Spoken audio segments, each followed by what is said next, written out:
Hello, I'm E.T. Lewis, and this is Nocturnal Reviews.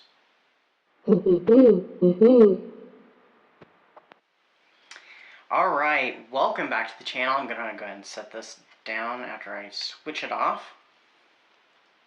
So, welcome to the new channel. It's the same channel, new name. We're going to be doing some different things this year, changing things up a little bit, and also there's going to be a little ad break in the middle of most videos, not all videos. I am not sponsored by anybody. This is not really selling anything. It's just kind of something fun I thought I'd try. It'll be doing stuff like advertising PAX Poetry. I'm planning on possibly doing kind of like a booktuber spotlight maybe during it. We'll see how everything goes, and if it goes well, it'll continue. If not, it might just get dropped ultimately. Also, there will be a featured read, which will be the ad that will be shown today. Very brief. I'll try to keep up with my timestamps so you can skip them if you're not interested. They're only a few seconds long. It's nothing major. It's just something fun. Part of Nocturnal Reviews. So, a couple little things before we get into today's thing, which is going to be my top reads of 2025. Happy 2026, by the way. Happy New Year. I did forget something downstairs. Oh well, it's fine. We're not going to worry about it. So, first off, Regina at Regina's Haunted Library is hosting a read-along of The Secret History. I've never read this book. I've seen it many times throughout the years, and I know I wasn't going to partake in any events until the end of this month with the Nevermore Read-a-thon hosted by Kat, which is the next thing that I'm going to mention. But, I was like, this is a read-along, so I don't really consider it the same type. It's still an event, but not the same type of event. So it's something really, really laid back. It looks like it's being done weekly, so week 1 has just started because today is January 1st when I'm filming this. So I'm taking part in that. I'll be listening to the book on audio, read by the author, which I've done that a couple times, and it's always such a treat to hear how the author would read their own work. Check that out. All the information is on Regina's channel. I think she's doing it mostly through Discord, but I know she has a video that came out a little while ago today that was on week 1. I have not checked that out, but I'm going to check that out this evening, possibly after I'm done filming. The second thing is Kat at Kat's Novel Adventures. She is hosting her annual Nevermore Read-a-thon, which is a week-long event centered around Edgar Allan Poe to read, short stories, poems, inspired works, watching Edgar Allan Poe themed things. This year they are reading The Mask of the Red Death, which is one that I've read and I want to reread, so this was just perfect. So I already know I'm going to be reading for that. I know they're going to have a live discussion about the book on Kat's channel. And so take part in that if you get a chance. Week-long, just Edgar Allan Poe event. I'll probably watch the movie as well. And maybe I'll read something else Poe. I'm not really sure at this point. But, oh, you know what? I just realized I can read out my Steampunk Poe book because that one is in the Steampunk Poe book. I was just going to use my digital complete works, but never mind. I'm going to use a physical copy for that. So I'm going to link her video and her channel down below in the description. Always check the description. And I think that is all the little notes, except for if you are new to the channel, welcome to my channel. If you are not new, welcome back. I'd also would like very much to thank Kat for putting the word out since she saw I was so close to 500 subscribers. We are just over 500 subscribers on this channel, so thank you, each and every one of you, and thank you to Kat very much. So if you are new and you have not hit that subscribe button, please hit that subscribe button, hit that little bell so you get notifications of all my upcoming videos. Also, please hit the like button, and please leave a comment down below. I'm sometimes bad about getting into comments right away, but I will get to them as soon as I can. So, without any more further ado, let's get into today's video, which I've already said is my top reads of 2025. This was a great reading year, it really was. this is just going to be my 5 stars this year. In the past, I've done 5 and 4, 4.5 stars. Well, this year it's going to be all 5 stars. And not that there wasn't 4.5 star reads and 4 stars. There were, and they were all great reads. But I had so many 5-star reviews. Now, in Goodreads, my 4.5 always get rounded up to 5. But these are my true 5. So there are 15 books here. I'm going to go through briefly each one, probably not talk very much about them. Some of them I have not even talked about yet. So a couple of those will get talked about sometime in the near future. I'm not sure when. It'll all have to do with scheduling. So there are 15 books, and we're going to start with Evan Moon by Dennis MacDonald. So this was the first book I completed for 2025. It was a great way to start the year. 5 stars, of course. So this one is about a lady named Jessica and her daughter who are on the run from a really bad situation. And they end up in a small town in Oklahoma where they start their new life. Jessica gets a job. She ends up meeting somebody, and there's some unfortunate things going on. They end up drawing the attention of a pack of werewolves, and yeah. I don't want to say too much more. It was a great read. It's definitely werewolf horror. I read it as part of my werewolf winter, and it was so good. I actually listened to it on audio for free on Audible last year, and the only bad thing was it was read by virtual voice, so some of the words were mispronounced. But anyway. My next read, which I read around the same time, and this was Red Masquerade by R. St. Clair, our very own Regina at Regina's Haunted Library, and another one of her books is about to pop up in this list. So this is the first of her Moondance trilogy, and this follows, it's a YA by the way, it follows a teenage girl named Rowan who enters into this dance academy in the Carpathian Mountains, and she's on her way to stardom. When she ends up hearing mysterious legends about connected to the family who owns the dance academy. So it relating to werewolves. So this one had the gothic vibes to it, and it kind of made you feel just a little bit of Suspiria. I have not seen the remake of Suspiria. I've only seen the original, but you know, very much that creepy gothic dance academy feel. Very interesting. Would highly recommend, of course. And the next book on this list is also by Regina. It is the second book in the trilogy, and that is Red Interlude. This one continues the story. It takes place 2 years later. Rowan and her husband are enjoying success as they're getting ready to tour across the United States when her husband suddenly falls mysteriously ill, and she has to carry on the tour without him. Soon, she gets the feeling that she is being watched and being followed, maybe a connection back to the Volkovs, which is the family who owns the dance academy in the first book. And, what was I going to say?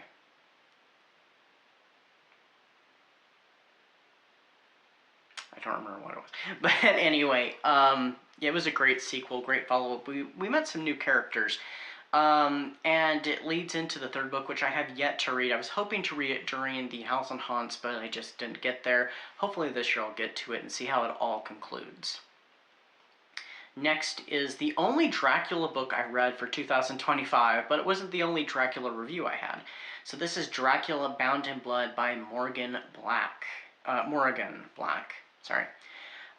This one is a retelling, it's an romance, dark romance, by the way, retelling of Dracula. So this is between Jonathan Harker and Dracula himself.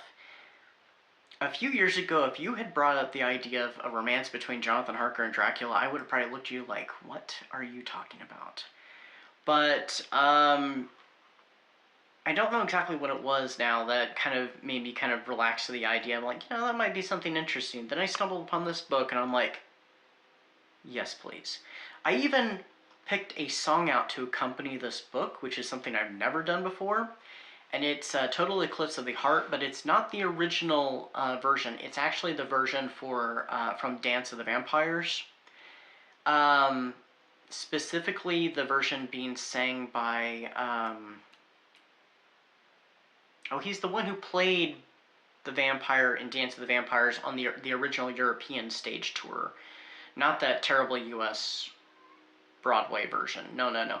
No, the original U.S., the original European tour. I can't remember what his name is. He's the one who played Raoul in the original production of Phantom of the Opera. I'll link the music down below that particular recording. It's fantastic. I love it. I think it encompassed this book really well. Which I will say, this book is got a lot of spicy moments, and spicy moments in the way of almost cringy, but it didn't take long for me to get over that really quickly, because there's one involving blood, and I can't actually say much further because it's that graphic. No, I'm not even going to go there. Not even going to hint. So anyway. Next is Belladonna by Adeline Grace. This one I actually think I read for Old School April, yeah. So this one is part of a trilogy. I have all the books for the trilogy. I last shared, I think it was my last book haul I shared that I got the third book, and it's in the hardback edition. Absolutely gorgeous. And there's also a new standalone novella called Holly that's part of the series. So I think it has the same characters though. But I guess it's a standalone from the main plot of the trilogy, which I'm hoping to continue the trilogy this year. My plan is for my main January read is to be Foxglove, which is the second book. So this one tells the story of orphaned Sigrid Foro, who she's orphaned, and she's been bounced around from guardian to guardian. They've all died under mysterious circumstances. And with her latest guardian's demise, she is sent off to the Hawthorns, who are her last remaining relatives. And they are a very eccentric family. Parties are thrown nightly, it seems, or at least almost nightly. And she gets woven into a mystery to save her cousin Blythe's life, who is suffering under the same circumstances as her late mother. Signa has some interesting abilities. She's able to see and talk to death when she does a certain thing. I'm not going to say what it is because that'll spoil it, but I really like this one. And I would put this one probably in my top 5, to be honest. Yeah, there's not much more I can say about it, well, without giving anything away, but very much love this one. It's a botanical gothic. It was part of my botanical gothic series, which I am planning to continue the botanical gothic series sometime this year. I don't know if the rest of the books really fit into it. They're all plant and flower themed, but I don't know if they weave into it the same as this one, but we'll see. We'll see what happens. Next is The Last Heir to Blackwood Library by Hester Fox. This one, I think, was part of Elizabeth Sagewood's Haunted Victorian book club. I don't know why I'm having so much trouble saying that. Ironically, Belladonna is right here, and The Heir to Blackwood Library is right here. You can't only see it very well. It's underneath the Cagliostro postcard. So this one tells the story about Ivy Radcliffe. She has inherited this this old abbey. This takes place, I think, shortly after World War I, and so there's a lot of the trauma going on from that. And so she has inherited this house, and the servants don't want her there, and the community is kind of afraid of the house and stuff, typical Gothic. And she ends up stumbling upon this library inside the abbey that nobody's told her about. And the servants are really insistent that she not spend much time in there, that she needs to just go away, sell the house to somebody else, and, just kind of, they're adamant that she's gonna leave, but she won't leave and stuff. And as she spends more time in the library, she starts to lose time, and she gets woven into these deep, dark family secrets. This one was highly recommended by Elizabeth Sagewood, and I think that's why I actually got it, and absolutely loved it, of course. It's on this list. I unfortunately missed the live discussion, but I think I came back and I listened to it. I was unable to actually physically watch it, so I had to listen to it. And I think I pretty much agree with everything that was being said in the discussion of the book, so highly recommend it. This is my third Hester Fox book. Ironically, they've all been part of the book club reads, ironically. I do have one or two other reads of, or books by Hester Fox, though. This one I'd say is probably my favorite so far out of them.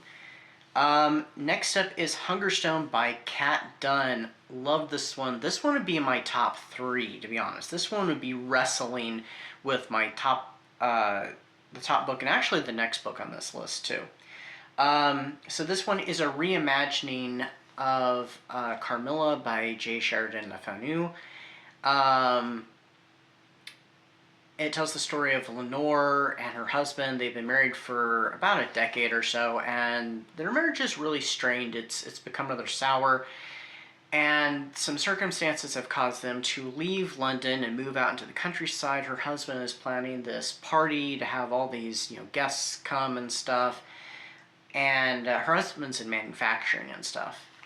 And it goes into a whole bunch of stuff with the factory conditions and everything. It's really interesting. Definitely a historical novel.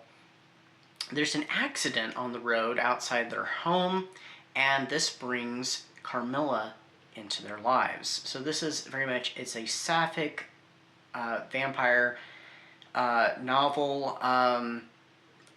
Absolutely love this one. I fell in love with it. I wanted to, as soon as I heard about it, I wanted to read this book. I got it on Audible, and I do not regret having the Audible edition. The narration was perfect. Some really strange stuff starts to take place not only in the house, but in the countryside itself after Carmilla's arrival.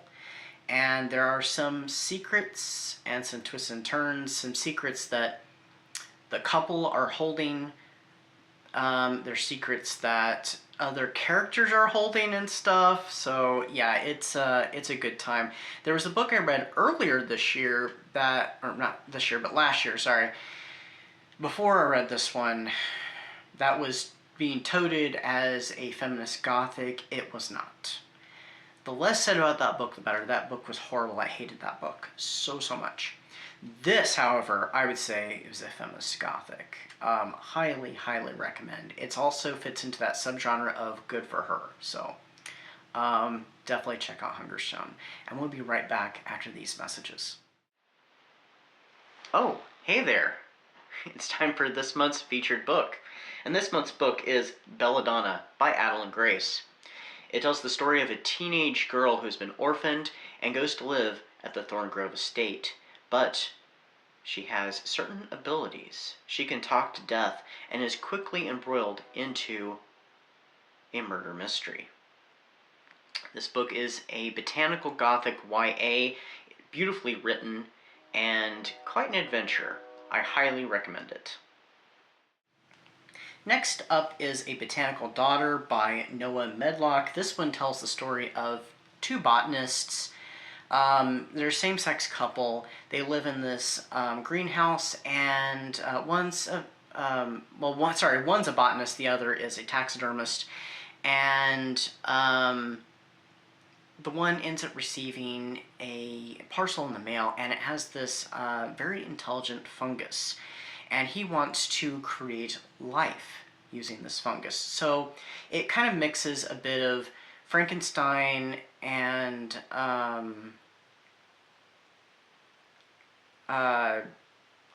Oscar Wilde, and there's something else that they compare it to, but I don't remember what that was, and I don't think it's something I'm familiar with, but I can definitely see the Oscar Wilde. It's very witty, and it's written in a very particular style, which kind of made me think of Oscar Wilde quite a bit. And there's the Frankenstein vibes. This is a botanical gothic, and this is kind of a reimagining of Frankenstein. It's very well written. Like I said, this one was fighting for that top spot, which one of these books I'm taking out of order. It's actually I think I read the book after this is the one that I read after this one is the one that actually has won my top spot. But yeah, definitely part of the top 3. Next is We Have Always Lived in the Castle by Shirley Jackson. This one, this is my, I think, 4th Shirley Jackson story that I've read. I've read 2 short stories of hers, The Lottery and The Witch, The Haunting of Hill House, and this one. This one deals with mental illness, I cannot say it. They're ostracized. That's what I'm trying to say. Very much, family secrets. It's an interesting read. I really enjoyed it. I think I might actually like Haunted of Hill House just a little bit more. They both deal with some mental illness, but this one's it's fantastic. Shirley Jackson is a great writer. It's a shame she didn't have more novels written. But this is one of her most famous, just like Haunted of Hill House. Definitely recommend. Love Mary Cat. Mary Cat is an interesting character. Yeah, I don't want to say too much more. Definitely check this book out. The film version is excellent too. Next is Don't Scare Me, My Love by Flynn Woods. This one I read during Halloween-a-thon, and it is a novella. This one tells the story of Jason and Nicholas. Jason, this is not a horror, but it's got some spooky vibes to it, and it's quite spicy. Nicholas is actually my latest fictional crush. Oh my gosh, he knocked Prince Hex Hollow, Halloween Town, from the Nightmare Before Christmas off his pedestal and replaced him.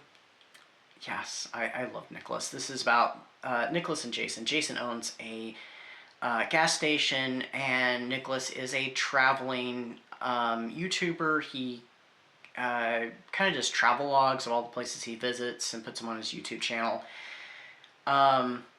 Nicholas is such a great guy. He loves horror movies. He's so down to earth. He's got it together really well. He's an absolutely kind person, and he's quick-witted when it comes to a little story, because he can come up with a story. Jason only has one eye, and he makes up when customers are being kind of toward him because of his one eye. Nicholas will come up with a quick story. It kind of puts them in their place. Fantastic. So the story is Nicholas ends up rolling into town not too far off from Halloween, and they're both very into each other, and so they make a bet that if Nicholas can scare Jason, he can ask him out on a date. And it covers a couple different years, and it's so good. I absolutely loved it. I stumbled upon it actually on social media, and I'm like, I may have to check that out. So I got it, and I did not regret it. So highly, highly recommend. Next is Obsessed by author D.L. Tillery, the Mistress of Horror.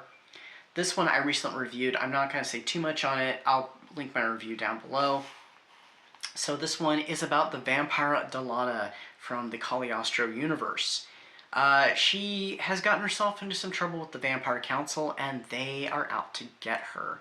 She may have to make some alliances that she doesn't wish to make and make some compromises just to save her own skin.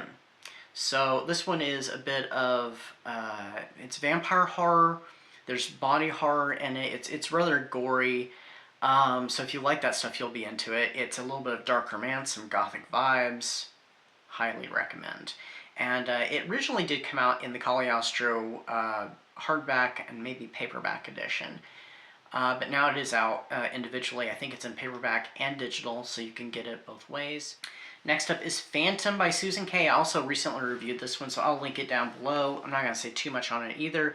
So this one is a companion slash retelling slash prequel to The Phantom of the Opera by Gaston Leroux. I loved it. I have a lot of sympathy for the Phantom in the story. I don't condone some of his actions, but I have so much sympathy. It explains so much about him.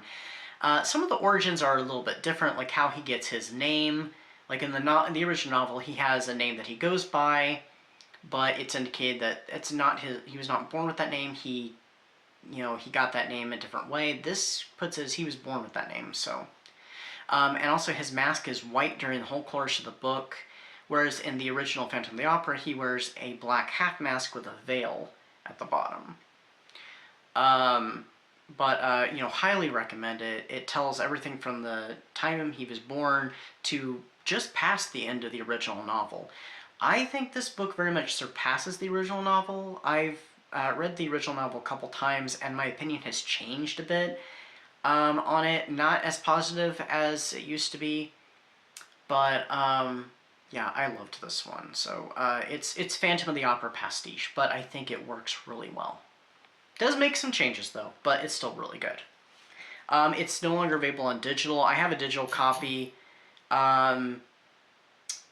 but you can find some secondhand copies. Next is Whispered Down the Lane by Clay McLeod Chapman. This one is it's inspired off of a true story and inspired off of the Satanic Panic of the 1980s. I'm not going to say much on it because I'm going to be reviewing it in the nearish future. Just depends on scheduling. This one and the next book are like that. It's a bit of a slow burn at times, and it's very creepy and very unsettling, uncomfortable.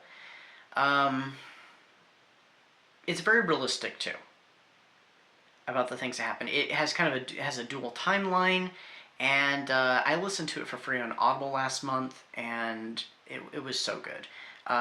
Another one that I'd recommend if you get a chance. Next up is Primal, a Friday the 13th story by Joshua LaRue, aka the 80s slasher librarian. This is one of his fan fiction novels based around Friday the 13th. So this one I did listen to and spoke about earlier in 2025 when I was listening to it because he was doing it chapter by chapter on his channel. And then he put out the novel, which is has some differences from it, and also has an alternate ending, which I'm so glad that the alternate ending is not considered canon. He has it as a little note. It's just kind of done for fun. It was interesting, but I'm so glad that it's not part of it. But this book is wild. It's a long one, but it is so quick-paced, and there's a lot of characters. There's a big body count in this one, and let me just say, Jason Voorhees, time travel, and dinosaurs. Stay tuned for the review. Alright, and my number one read of 2025, this is the one that beat them all, though highly recommend all these. It is Don't Let the Forest In by C.G. Drews. This one is another botanical gothic. It's got some body horror to it. It's dark academia. It's YA. It's an MM romance. It has asexual representation in it. It's about Andrew and Thomas are best friends. They've come back to a new year at school. Things are different though. They're not the same. Andrew is feeling kind of distant from his sister, and Thomas is seemingly a bit different than the way he was when they left school for the summer. And some weird and tragic things start to unravel around them. Everybody also looks at Andrew quite differently than they used to, and Andrew's not really sure why, due to some circumstances that happened the previous semester. I loved the ending to this. I loved the characterization. It's the characters have an interesting relationship, but I think it works under the circumstances. Drews has I think already has a new one out, and it's another botanical gothic called Hazelthorn, and it's another MM romance as well, YA. And then I think there's either another new book, it's an adult book, or it's coming soon, and it's another I think gothic thriller as well.